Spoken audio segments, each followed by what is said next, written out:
Olá pessoal, tudo bem? Meu nome é Guilherme, sou neurocirurgião responsável pelo Instituto Neuromogi, Mogi das Cruzes.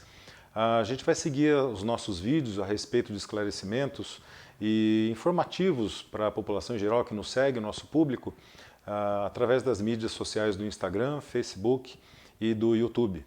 Não deixe de ativar as notificações para receber assim que os vídeos forem postados e nos acompanhe nesses canais.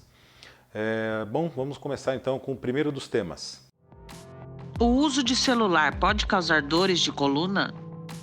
Infelizmente, o uso do celular pode estar associado com dor na coluna, principalmente pela postura que muitos dos pacientes ficam ao utilizar o celular. Há uma flexão grande da cabeça em relação ao tronco, então o movimento que a pessoa faz e persiste em longo período é com essa postura.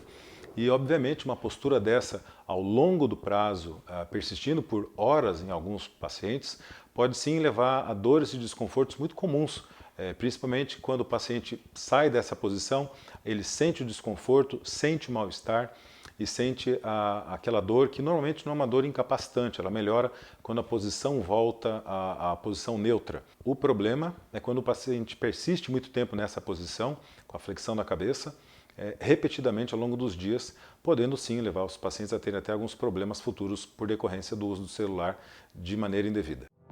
Um dos principais fatores que causam a dor de coluna é o sobrepeso? Esse é um ponto bem delicado em relação à coluna. Basicamente, a gente tem que pensar que a coluna é um eixo de sustentação do nosso corpo. E todo eixo de sustentação, assim que você o expõe à sobrecarga, você vai forçar a coluna do paciente em determinados pontos, principalmente nos pontos em que a coluna que tem curvaturas específicas, em pontos específicos da sua disposição, determinando compressões nesses pontos de curvatura. As principais curvaturas que a gente tem na coluna e que são relacionadas com as dores são a curvatura lombar e a curvatura cervical. Longos períodos com atividades sendo realizadas com o paciente em sobrepeso vão obviamente aumentar o impacto sobre essas articulações e determinar progressão dos sintomas caso não haja uma melhora no peso ou não haja uma melhora na intensidade e frequência desse esforço com o sobrepeso. Trabalhar em pé pode causar dores nas costas? O que fazer? Não só o trabalhar em pé pode causar dor nas costas, mas o trabalhar sentado ou trabalhar muito tempo numa mesma posição. A gente sempre recomenda que os pacientes, e todo mundo, na verdade, não necessariamente pacientes, sempre que for fazer algum esforço, que assuma posturas e tenha repouso entre as posturas, principalmente para diminuir as compressões não só sobre a coluna, mas sobre quadris, sobre joelhos, sobre tornozelos. Isso porque vai determinar uma alteração relacionada à posição e sobre a sobrecarga articular nessa mesma posição, ou seja, o paciente que fica muito tempo sentado, o paciente que fica muito tempo em pé, o próprio corpo vai lançar mão de mecanismos específicos, e o primeiro deles é, opa, estou sentindo dor, tem alguma coisa alterada.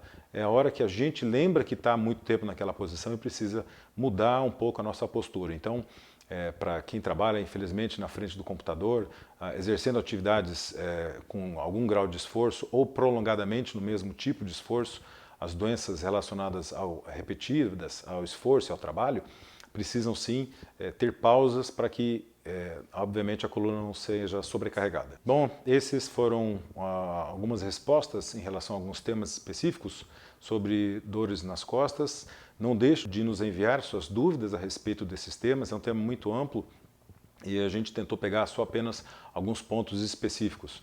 Mande-nos suas perguntas pelo Instagram, Facebook ou no YouTube e a gente está aqui para resolver sempre a orientação dos pacientes, ajudar os pacientes a tentar entender um pouco mais sobre o que a gente faz. Obrigado.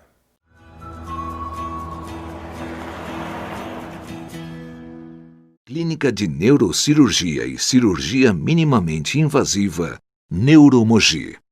Médico especialista responsável, Dr. Guilherme Prado.